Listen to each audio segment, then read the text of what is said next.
Cyborg here at the StarCityGames.com Modern Open in Milwaukee, part of the SCG Tour, brought to you by Ultimate Guard. I'm Nick Miller with a player spotlight here on Brad Carpenter, the man who has been on a tear in Season 3. I wouldn't necessarily call it a tear, but I've won some things. You top 16 the Invitational, you won the Modern Open, you won Modern Classic, you're leading the Season 3 race. How's it feel to be on this kind of run, and where do what happened here in Season 3? Where's the success coming from? I got really burnt out. I think towards the end of Season 1, I was in the running. I was in the top 5 for most of the race, and just going week to week, it just got to be a little bit too much. And I think the pressure set in, and after taking most of Season 2 off, I was kind of able to refresh, start off with a couple close opens. I did really well and made a deep run in the Invitational, which kind of gave me a little momentum to, get back on the saddle. And you did so by, you had been playing the Abzan Company deck in Modern. I think Logan Mize got to you a little bit too much. Yeah. But since then, you've been playing, Infect in Modern, just crushing it.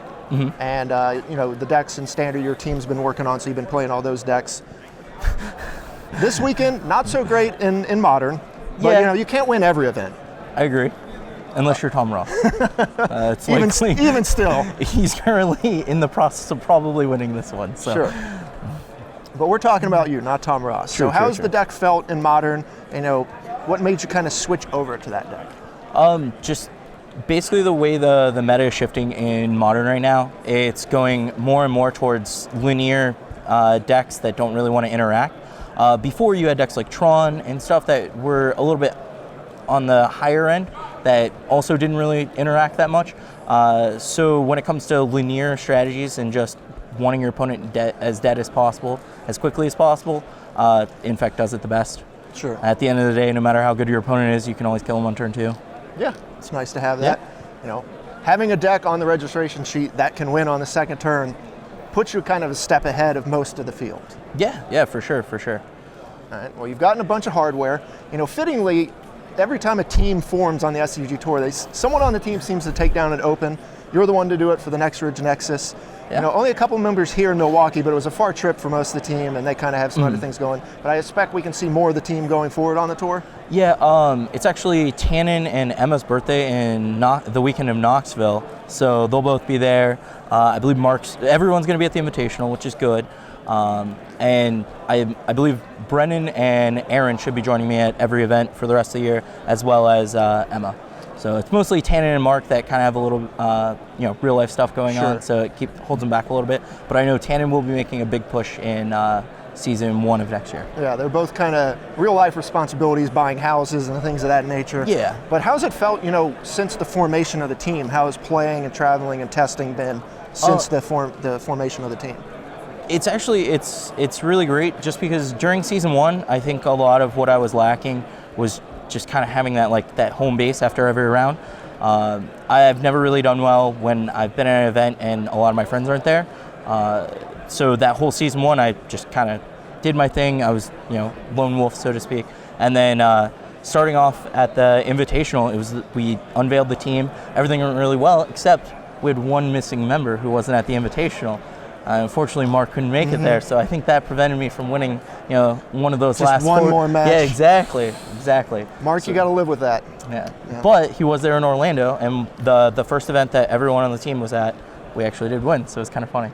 Okay, something we like to do in these profile pieces here is kind of dive into your player slides that we show on the SCG Live broadcast. We got to know more about your background here. You're a music guy. You sing for a punk band. Talk about your background in music and kind of instruments you play and how you got into it. When I was 18, I decided to buy a guitar because I thought it'd be really cool to play sappy acoustic songs and impress girls. Doesn't work. And so I did a little bit of writing that way, and one of my old friends recently moved back, and he was like, "Hey, do you want to start a band or whatever?" We started playing. I got significantly better at singing, and from there we kind of cobbled together a project, which we played a couple shows, and at the moment we're kind of switching out a couple members, kind of reworking everything from the ground up. But it's actually one of the best feelings I ever had was the first time I had ever played an actual show. Getting off that stage felt better than almost anything ever. Yeah, just the rush of being up there. Yeah, and it just felt like the world was like moving 100 miles an hour. What kind of songs and stuff? What style do you sing? I know punk, but that can be pretty wide ranging. And what are some of your favorite bands or influences? The Wonder Years are a big one. Real Friends. A lot of there's a really big movement for Midwest pop punk. There's Knuckle Puck, and there's actually a whole group of us on the tour that like all of these bands. It's cool. Nice. And just different bands like that kind of style. It's basically anything about growing up and life in your early 20s. It's very relatable for guys like me. Yeah, a lot of people on the tour too, so I imagine that can be widespread. All right, what's the deal with Taco Bell? You want it to be deliverable. I didn't even know it was deliverable. Where's this coming from? There's better fast food options, right? I agree, but at 3 a.m., is there really better fast food options? I would disagree. They do have the fourth meal. It's true.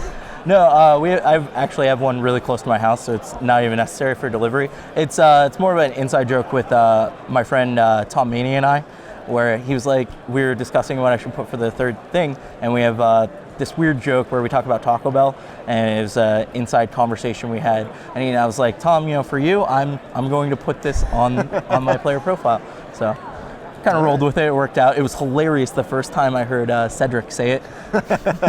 He didn't realize he was saying it, and just read through, and he's like, "In Wishes Taco Bell, we delivered on the West Coast or East Coast," and he's just like, "Yep, that's that." It's great. That's a thing. You know? All right. Well, you're leading season 3. You're making a big push for the Players Championship. I'm sure we'll see you at the rest of the stops here. Yep. I've already booked for Baltimore, Columbus. We can always drive, but I'm sure I'll be flying because I'm done driving 20 hours to every event. It's taxing. And then we have Knoxville, which is a little bit closer than Columbus, so that one will probably have a big party. The whole team will be there, I'm sure. All right. And then, of course, finish it up in Atlanta, as close to home as it gets, besides Orlando. Sure. So solid 7-hour drive. So that'll be fun. Hopefully, I can close out the season strong. We'll see. Right. We look forward to seeing you the rest of the year. We wish you the best of luck. Thanks for joining me here in the sideboard. Stay tuned to StarCityGames.com all weekend long for the action here in Milwaukee.